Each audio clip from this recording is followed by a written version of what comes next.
Hey everybody, how's it going? Cubale to all the people out there, to toda la gente. This is Nuestra Palabra. Latino writers have their say. I'm your guest host, Rodrigo Bravo Jr. I'm filling in for Tony Diaz, El Libro Traficante, and author of the book, The Tip of the Pyramid, Cultivating Community Cultural Capital. And even though Tony may not be here, ya sabes que le damos esquina al Libro Traficante and continue talking about cultivating cultural community capital. We, of course, want to thank all of our listeners. And you might be listening right now first via our live stream where we broadcast to various social media platforms like YouTube or Facebook, even Twitter now. This video, though, also appears on fox26houston.com. We appreciate our allies there who promote our work. And then the audio version, our first platform, 90.1 KPFT, that's our first platform. And of course, I have to pause there because I want to remind our listeners that we hope that you can budget a donation to KPFT in the name of Nuestra Palabra. Latino writers have their say, so that we can do our part to keep this great experiment in freedom of speech going. We want to make sure that we can always put together shows like this, our terms on our terms. Of course, we're also high-tech Aztecs, or in my case, Wi-Fi chichimecas. So there's also a version that will appear on your favorite podcast streaming platform. We give love to all the indigenous groups, y'all. Okay, that's what we do here. Like Spotify, Apple, Google. You can also find us all our past episodes there as well. Folks, Juneteenth is coming up, and we have two community superstars who want to make sure literacy is part of the celebration by making sure our people have a choice in both the books they read and where and who they purchase from. I want to welcome two book barons who are changing lives one page at a time. At a moment in time when our books are being marginalized, discouraged, and even banned, it's crucial that we support these book traffickers to ensure we continue our self-determination in our education. And just like Tony says, our terms on our terms. I want to go ahead and welcome our guests on the show right now, David and Dara Landry from Class Bookstore, as well as Jesus Cosme, King Abel. How y'all doing today? Doing great. How you doing? Good. Happy to be here. Peace. I am so happy that you're here as well. We've met each other in different areas, but man, when Tony and I met both of y'all, we both knew, man, this is something special. We got to get them on the show because literacy is so important, especially right now. Like I mentioned before, books are being marginalized and they're even being banned. And who are the ones that are being targeted? It's BIPOC folks, it's Black authors, it's trans authors, queer authors, people of color. Our books, the histories that we write, the education that we want to provide for our people is being shunned. And we know what's at play here. But before we get to all that and get all, whatnot, let's talk about the good stuff. All right. Let's talk about the stories that we have here. All right. And first, I want to go ahead and introduce David and Dara and talk about Class Bookstore and the journey that they're going through. I'm going to go ahead and read their bio and then they'll tell us a little bit more. Class Bookstore is where knowledge meets fashion and community is born. Class was founded by two book lovers, David and Dara Landry, who both sought to bring together their love for reading and fashion while filling a void in their community as a Black-owned bookstore. Believing that the acquisition of knowledge can transform generations, they set out on a journey to not just build a bookstore, but to create a culture for people who love discovery. Oh my God, I love that already. I mean, come on. In their pursuit to find out how to bring this to fruition, they were able to gather the elements of what they believe it takes to foster the creation of Class Bookstore. Consistency, credibility, collaboration, and creativity.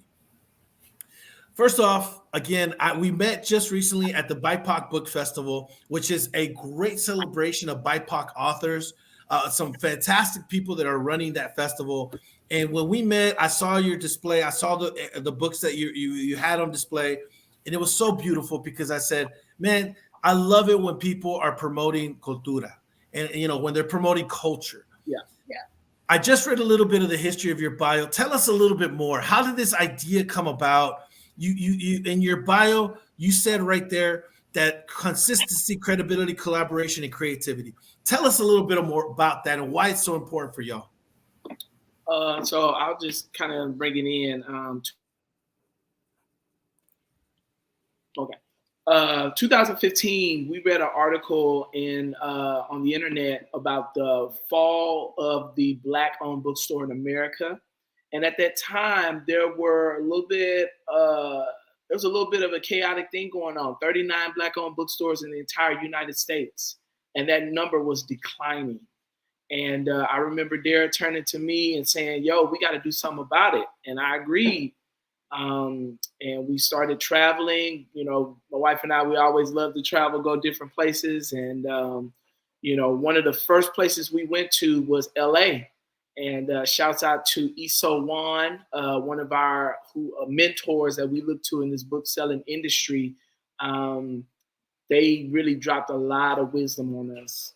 Yeah, agreed. And even to take it back just a little further, we have always just been lovers of books independently. When we actually met in a bookstore. David was working at a bookstore. And so bookstores have just been part of our story from the beginning. And so we've always been lovers of books and reading and things like that. And so in 2015, once we started traveling and set out, from there to 2020, we were trying to kind of map out a plan and figure out, could we do this? And in February 2020, we were like, we're opening a bookstore. There is nothing that's going to stop us from opening a bookstore. And then March 2020 happened. And the week we started our small business program, we went into lockdown. And we were like, okay, when we could have gotten discouraged, we decided that we were starting our bookstore. And in November 2020, we modified our plan and opened our bookstore online and mobile. We delivered to homes and we just figured it out. But we opened that bookstore in 2020 and we've been rocking and rolling ever since. Yeah. And we're fortunate enough to get a brick and mortar, a physical location, December 2022. Yeah. That is amazing. First of all, finding love at the bookstore. Okay, come on. Oh my God. But I read a book. You know, my friend and I had just graduated from college and we were trying to figure out, we wanted boyfriends. And we read a book that was like a great place to meet guys. It's a bookstore. Shout out. I need to find that book. I think I still have it. But it was the best advice I ever got. I love that. What a beautiful origin story there for y'all. And oh my God, the pandemic really did have an effect for you. There were so many businesses that we've spoken to that have been affected by the pandemic. And the fact that y'all were able to say, you know, take the courage and say, you know what, we're not going to let this stop us. We're going to figure it out. That just goes to show the resiliency that folks, you know, that we have, you know what I'm saying, that Black and brown people, we have to have that resiliency. We can't just give up and just say like, well, we'll just wait, because we don't have that generational wealth. We don't have that resources sometimes, right? We got to keep going, keep grinding, keep going. And so it's so beautiful to see that and for y'all to go ahead and make that happen. Now, I know that y'all just opened up a brick and mortar location, correct? Right. Tell us a little bit more about that transition from what y'all were doing to a brick and mortar, because that's a big step.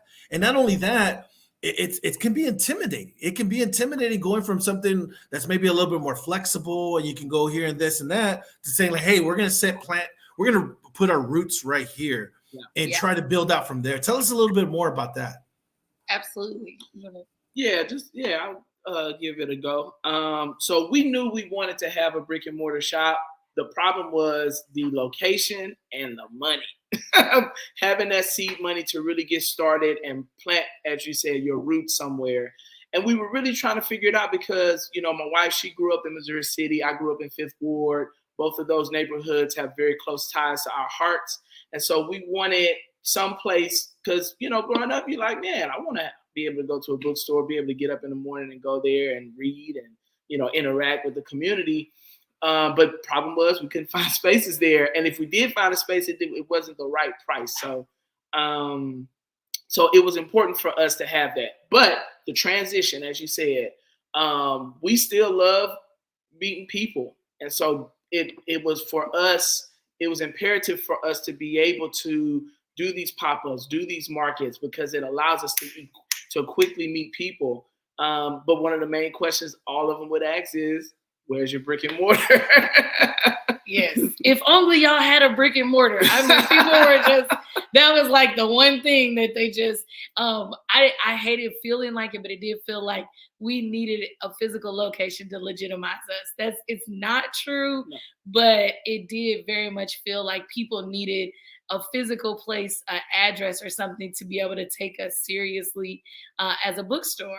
And we were, I remember one weekend we were sitting at a friend's house and I was like, man, what we gonna do to get this money? We gonna have to start. We gotta figure something out. Cause like you say, we don't have a father that we could borrow $1 million loan, you know, a modest $1 million loan from. And we all understand in our communities, you know, you get it out the mud. That's just how you figure it out. And we were approached by a friend randomly when we were doing something else. A friend of ours had space, and he was looking to use his space to kind of create money for a ministry that he was running. And so he was like, I have this space, it's not much, but if y'all want to use this as your bookstore and you want to, you know, make this, we were talking about doing a pop-up there, but he's like, how about y'all rent the space out for me? He's like, I just need this much. And it was a super reasonable price to be able to support a ministry that I'm running. And we were like, we would love to help you support this nonprofit, and we would absolutely love to have physical location. And so a 5-year plan got fast routed to a 2-year plan really quickly. Yeah, exactly. I love that. That's exactly the type of support that you want to see in the community. You know, folks helping folks out, because, like, you know, we've been really hammering through, right? Folks like ourselves, Black and Brown communities, often we have to find our own resources. And the fact that somebody else helped you and said, hey, I got a space here. What can we do with it? That is beautiful to hear. And that's really what it's all about. And that's another thing too. I wanted to touch on that and then go ahead and introduce our other guests as well, because it is something that Black and Brown folks and marginalized folks always face, finding legitimacy in spaces that really, you don't, like you said, I didn't really need a brick and mortar to legitimize myself. You know, I really didn't, but it felt like I did. And you know, and look, blessings to you that you have that, right? But you were already a bookstore before that. I understand that. We get that often from other folks as well. And it turns out that oftentimes Black and Brown folks like ourselves, we have to struggle with that because we're always dealing with that kind of imposter syndrome, or wondering, are we really, can we do this? Can we do this and that? But what a beautiful example that y'all are showing that, yes, you can do it. Perseverance, going through, and really just blessings on that. So we're going to continue talking with y'all as well. But I do want to introduce our next guest as well, that's going to be in conversation with us. That is Jesus Abel Cosme. He's a bookseller and owner of King Abel's here in San Antonio, Texas. And prior to selling books, Cosme sold handmade jewelry, accessories, and apparel under the name of Just Co's Designs. He designed King Abel around 2018, and it was then that he decided to change the direction he was going business-wise and started selling books. Since then, he's been advocating for literacy and history, primarily Latin and African American history. The majority of the books he sells revolve around that, culture and history. He sells books for all ages and anyone curious, interested enough to learn history outside of what's being taught in school. Kudos to that. The books he sells are for a minimum of $5 donation, but he's never going to deny anybody knowledge. You know what that means, but we're here to support King Abel. We're going to talk a little bit more about that. The goal, this is the last part, the goal is not to get rich from selling books, although profit is nice, but to strive primarily to promote literacy and educate as many people as possible. Want to welcome to the show Jesus A. Cosme, King Abel. All right. Jesus, I got, we just gave you your bio right now. Tell us a little bit more about you coming through with the idea, and especially because you made it a point of emphasis there in your bio that you had, hey, I got to change my business model. I want to aspire to do something a little bit bigger. Tell us a little bit about, before and then coming to that decision and what led to that decision. Tell us a little bit more about that. So, as you mentioned, prior to being a bookseller, I was doing jewelry and accessories and whatnot. Then I got into shirt printing t-shirts with my sister. And you know, we were doing shirts here and there, you know, um, your common stuff, you know, little quotes or whatnot, you know, themes that were going on at the time. But in that thought, I was like, you know what? I want to make a character to, you know, do something different with.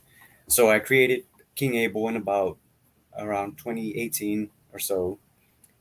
Started doing shirts with little quotes, you know, with him on it and stuff. Um, you know, Bob Marley quotes, stuff like that. You know, revolutionary quotes and whatnot.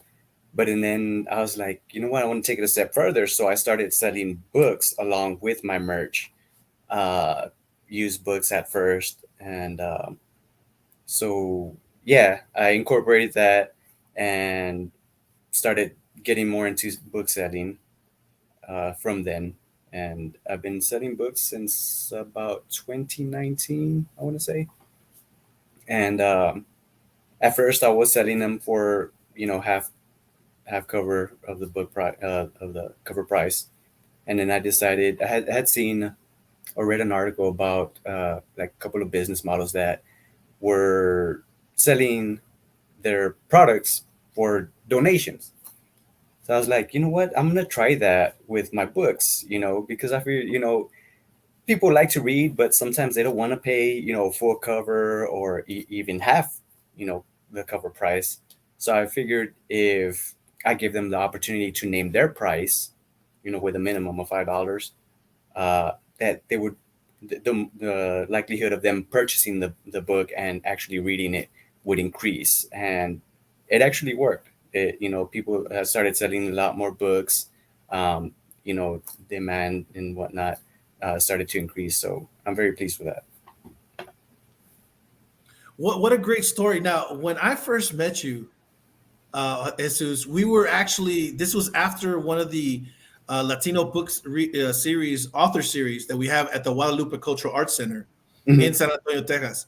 I Tony remember. Diaz is the literary curator of the Latino bookstore at the Guadalupe. And we have a featured speaker every second Friday of the month.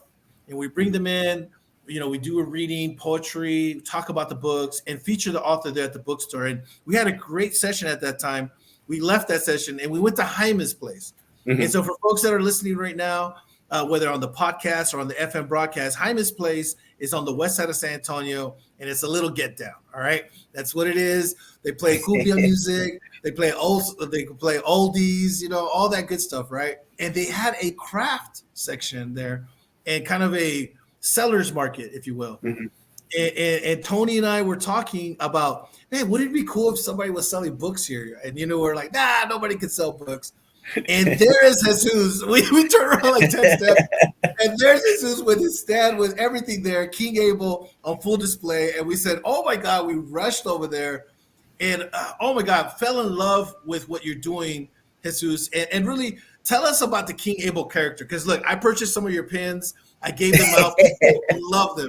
They say, you know, I love the character, especially the one that says the button Yeah, that says, actually, read me an MF book. You know, it's like, there you go, there you go. I don't know if you can see it, Yeah, we can see it. a little bookmark.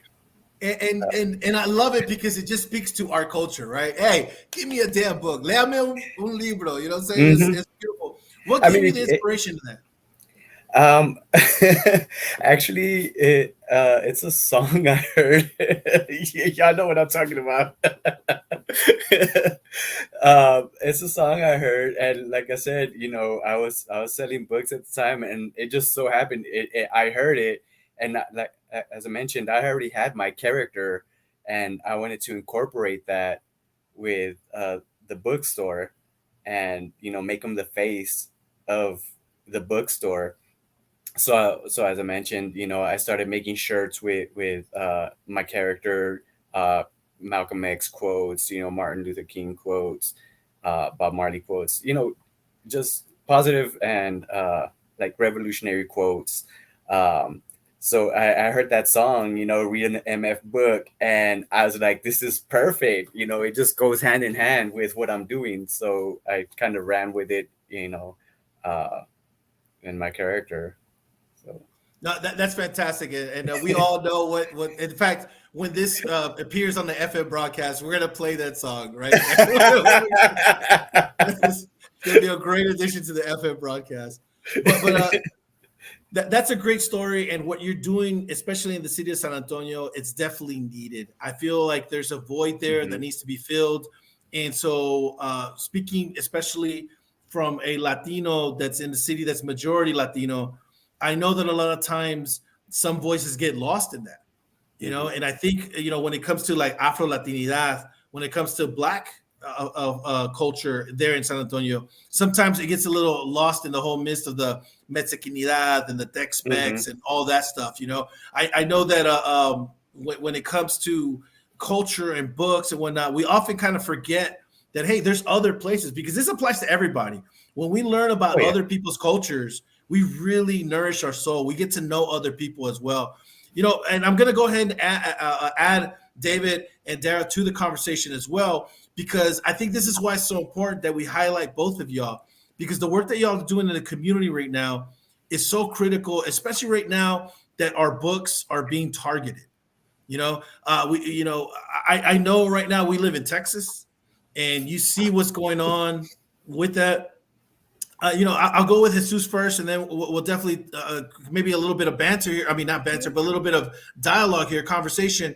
But how do you feel as a bookseller, as a POC, as a Black bookseller, be seeing this where books are being banned and where our stories are often said, hey, they're too controversial, maybe we shouldn't tell them. How do you feel about that, and how does that kind of play in line with your mission as a bookseller, Jesus? Well, let me add to earlier my story and my character and whatnot. So I had a teacher in high school. We were in class and we were joking around, high school students, not paying attention and whatnot. And it was an African American teacher, and he was saying to settle down, and that we have to learn, what he's teaching. And I believe he said he wasn't from Texas or San Antonio in particular. And he was like, your city is so rich in history and y'all don't even know the half of it. I'm trying to teach y'all something. You look at your street names, Culebra, Wurzbach, things like that, German names and, for streets and whatnot. And he's like, y'all really need to learn y'all's history. So that was another thing that always stuck with me is, us as, minorities or people of color, not knowing our history, because a lot of it was erased, taken away. We weren't allowed to learn it. So that was another critical point for me to do what I'm doing, is so that we can learn our history, because our, like you said, Afro-Latinidad, African American, Latinos, our history didn't start, with slavery. It was way beyond that, so it's just, I just feel it's very important for us to get connected with our roots and know our history. So when I see all this book banning and whatnot, it infuriates me, because it's just another form of them taking away, our education or our knowledge of our past. I love what you just said right now. It definitely takes away from our self-determination and our self-education when we can't read the books that are written by us. And I love what you just said right now, that African American and Black history didn't start when slavery started. No, it started way before that. And it also is not just slavery. Oftentimes our peoples, Black and brown people, we're often defined by our struggle. The movies that we see are always, us struggling through something and fighting through something. There's a lot of joy, a lot of victory, a lot of celebration in our culturas, in our histories, but it's often not shown. Why? Because it's suppressed. We're like you said, Jesus, a lot of times we're taught that, no, y'all, there's, it's always pain and suffering, and y'all don't have a lot of victories and this and that. Hell no, we do. And that's why it's so important for us to really talk about that. And I know David and Dara were nodding and snapping their fingers when you were talking.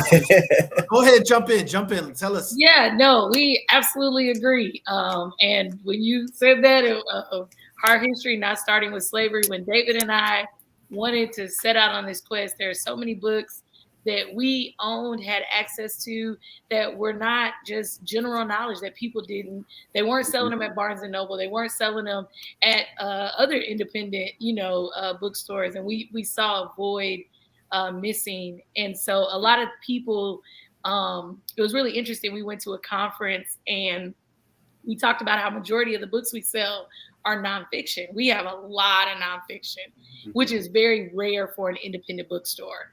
Most people, fiction is what people feel runs the market.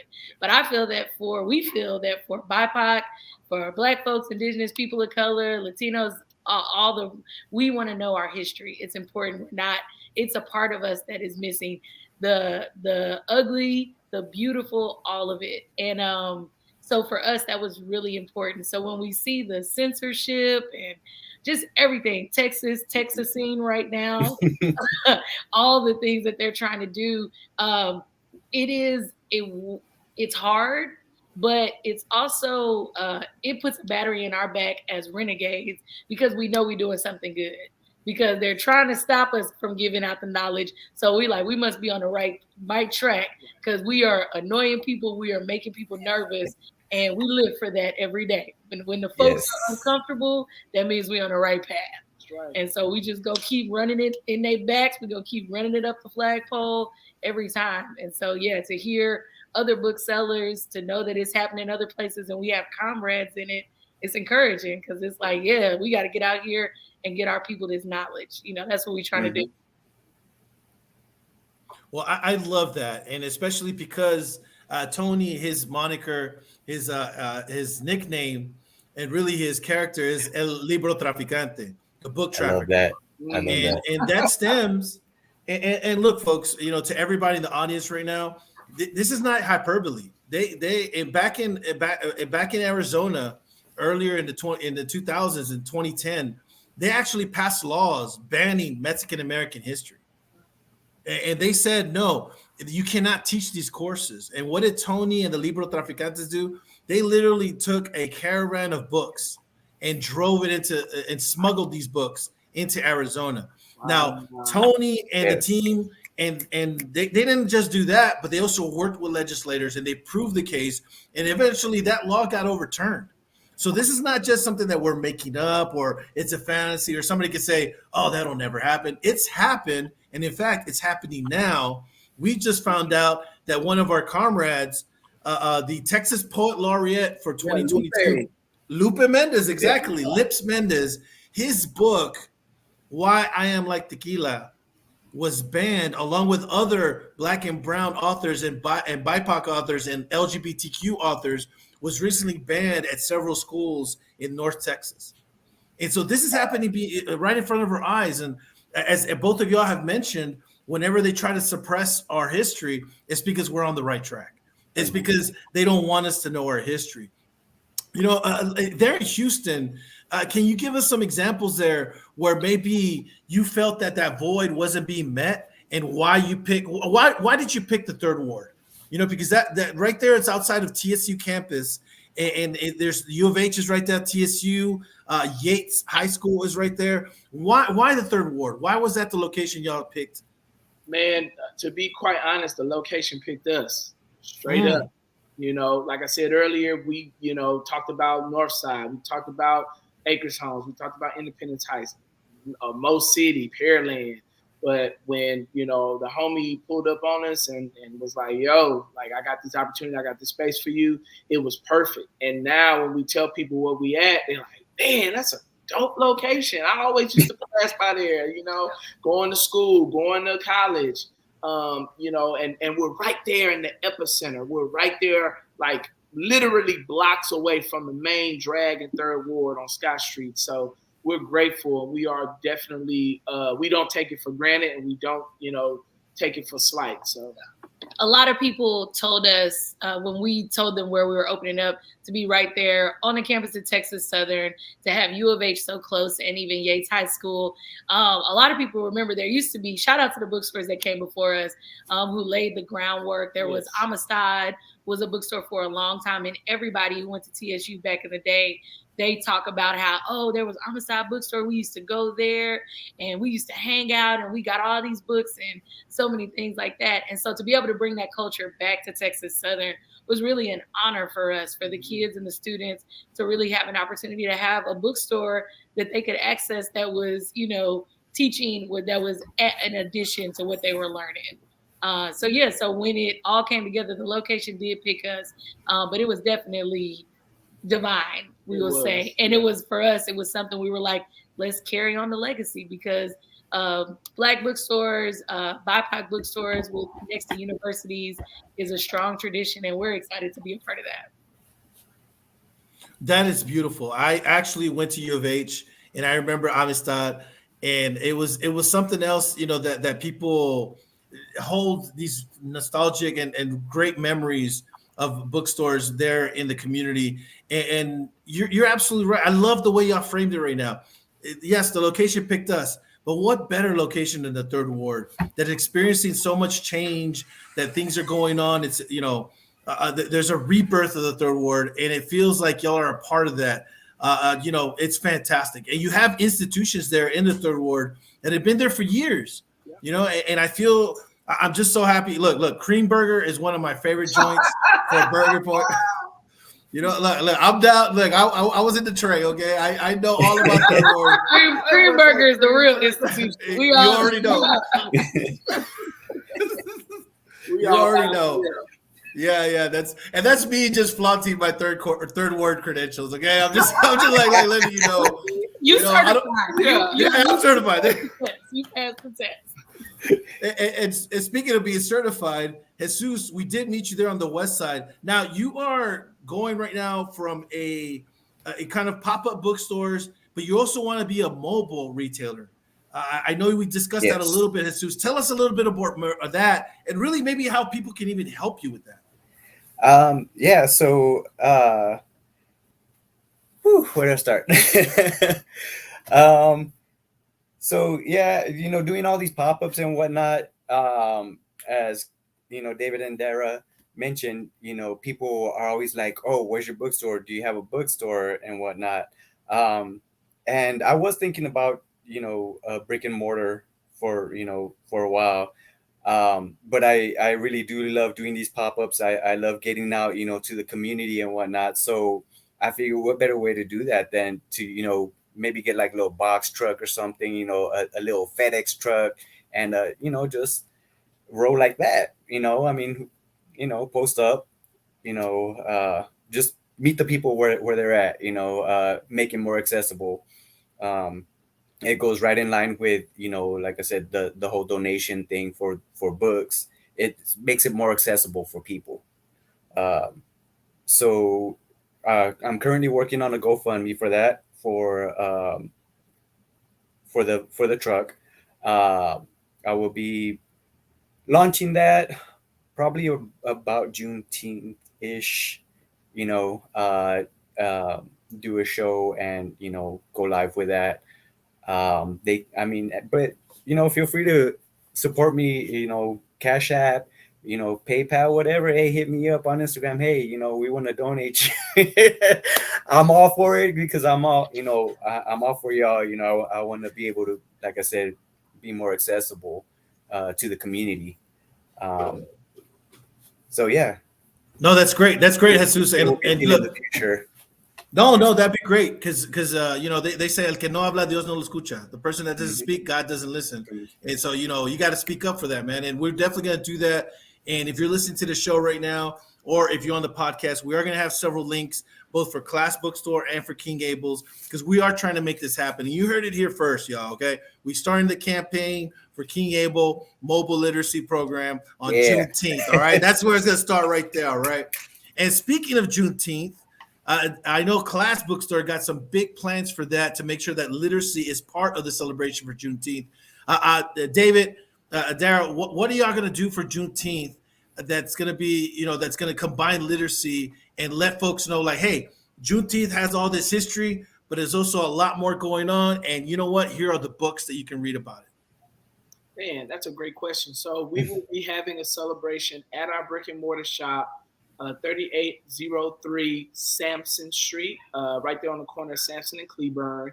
We will be partnering with one of our favorite nonprofit organizations, Restoring Justice. They are a pro bono law. They basically are a collection of attorneys that come together and assist people with receiving justice. And they've been doing it, and they've been holding it down for the Crown.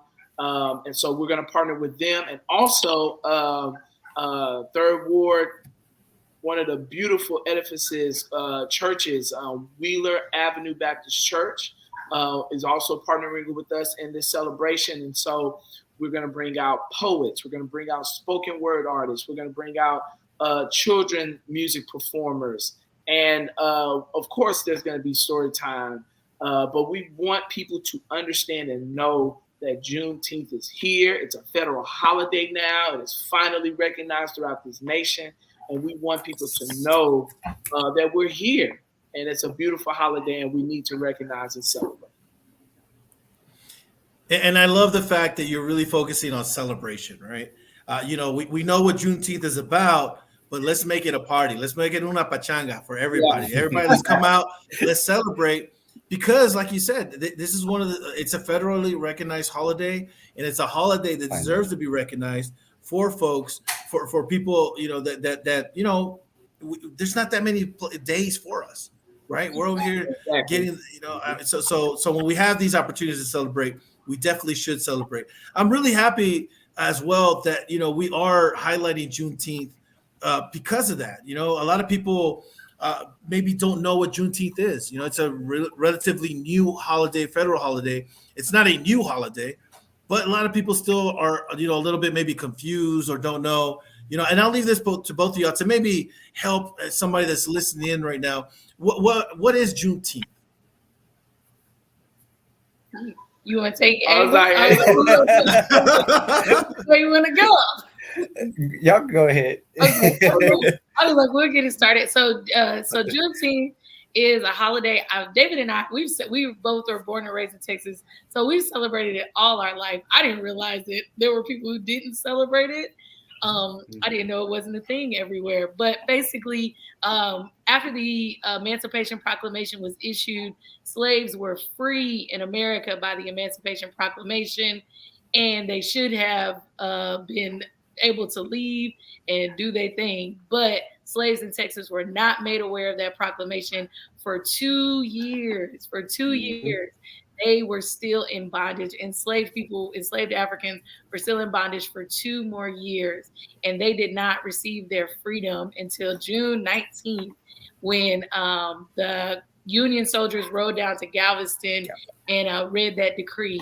And on June 19th, and it became a celebration, and the people turned up. And because of that, and there are many traditions that go with it. You eat a lot of all things red food, red velvet cakes, hibiscus tea, a lot of traditions that come with it. But it's just a time to rejoice, because honestly, when one of us is free, we all free. Right. So, we ain't free till everybody free. And so we really, it is a celebration for everybody. We should all be excited. The same way we'd be out there barbecuing for 4th of July. Hello. Mm-hmm. We need to be barbecuing for Juneteenth. Hello. So get your day from your people and turn up. So I love that you said that right now, because and the reason I love that you said that, because the reason I asked you to tell us about Juneteenth was because I didn't even know about Juneteenth till I moved to Houston when I went to U of H. And again, to your point and to Jesus' point, we weren't taught that history. And I'm here in San Antonio, and I didn't know anything about Juneteenth. And I went to U of H, and that's when I finally learned about Juneteenth and the importance of the holiday and what it really meant. And it was really strange, like why do I not know this really important day in U.S. history? Why is this information withheld? And I think, again, going to the point that, it's just not part of a curriculum. And because that's why Tony makes it such a big emphasis that we do need ethnic studies in our high schools, not just as a choice or as an elective, but actually as a part of a mandatory course for social studies. And we're not just talking about Mexican American history, we're talking about African American history, we're talking about Asian American history, indigenous history. And let students choose, hey, which history do you want to learn about? It may not even be the one that, quote unquote, it's your history or whatnot, but it's all of our histories. And I love that you just said that there, because it's so important that we learn from that.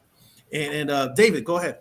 No, I just was gonna piggyback off what you just said. The fact that Juneteenth, like you coming from San Antonio, didn't know that, and you came to Houston.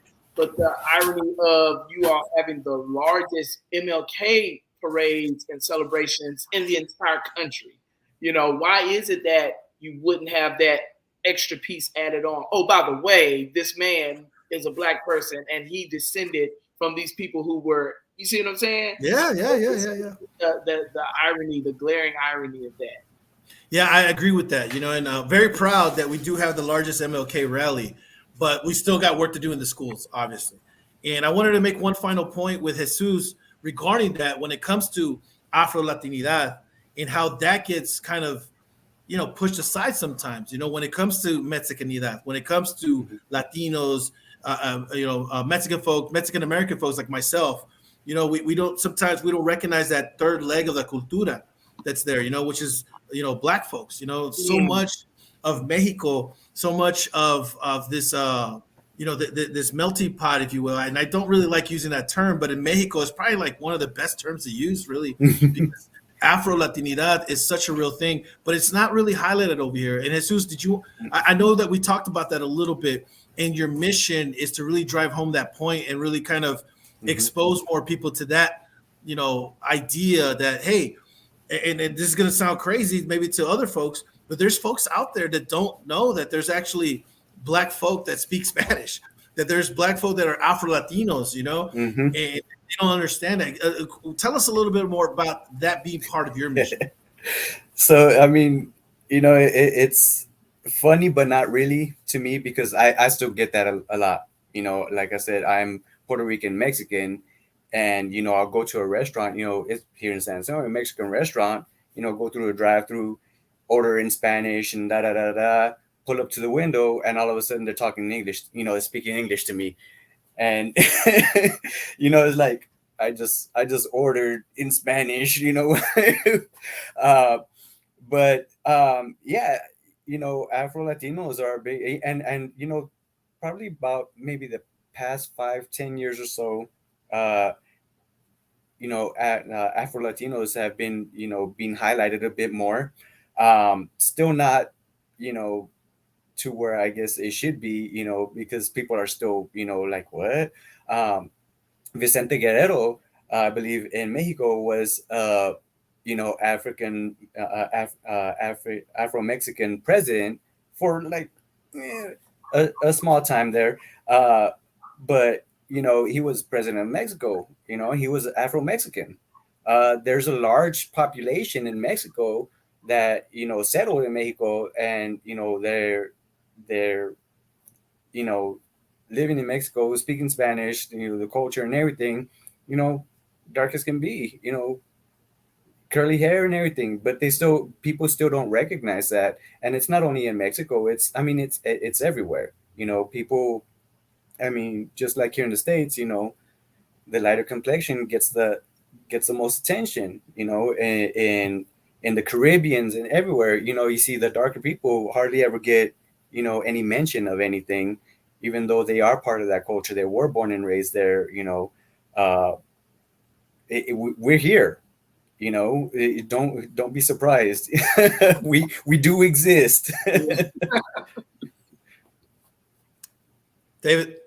The book that I always like to, the book that I always like to, give my people, especially who are seeking to create connection between Black and Brown, is They Came Before Columbus. Yes, I have that book. I have that book. Great book. And that was the book that started me on my self-knowledge journey, believe it or not. Mm-hmm. No, that's fantastic, and I think that just goes to show that we, you know, as Black and Brown people, as we form our solidarity, that we understand, you know, like, hey, you can't just shake hands and this. No, we got to learn. We really got to go out Mhm. there and read the histories and share and really do that cross cultural exchange that, you know, that we've been doing for quite a while, you know, but it needs to continue happening. And I want to end the note on just what you said, Jesus, right now. We here. I love that. I tell people that all the time.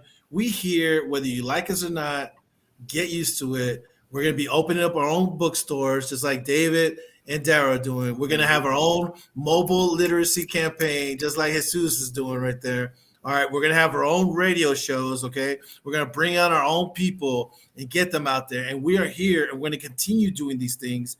And even we're going to continue doing things even if they ban us, even if they tell us we can't, even if they say, hey, you shouldn't. Hey, you don't have the resources. Hey, you know, this and that. We're not going to let that stop us. So I really appreciate both of y'all for coming on to the show. Before we sign off, though, I want to give both of you an opportunity to highlight your social media, the website, or anything that, you know, you want to give our listeners information to right now so they can reach out to you. And maybe, again, the biggest campaign that you got going on. I'll go ahead and start with Jesus. Right now, I am on Instagram. You can find me on Instagram at kingables.satx. I am on Facebook as well, but I'm not as active on there. So your best shot is on Instagram. Email me at kingables.satx@gmail. Uh, and yeah, like I said, look for the GoFundMe for my mobile vehicle, so we can get these books distributed and into the hands of people, you know, that want to learn and, you know, have that fire to read. That's what's up. I appreciate that. Thank you so much for coming on to the show, Jesus. David, what would you like to share with the audience before we go ahead and start signing off? So definitely you can check us out online, www.classbookstore.com. You can visit us on Saturdays and Sundays. Saturdays from 11 to 8, Sundays from 1 to 6. 3803 Sampson is the address. Our social media is all Class Bookstore. So Instagram, Facebook, Twitter, YouTube channel, Class Bookstore. And what's our biggest campaign we got? Juneteenth celebration. Yeah. And Father's Day. Yes. Juneteenth and Father's Day. Shout out to the dads. Yes. So Juneteenth and Father's Day, get at us. And yeah, never forget. Yeah, I'm gonna have to make a road trip. Buy books, not cocaine. Yes. I love that.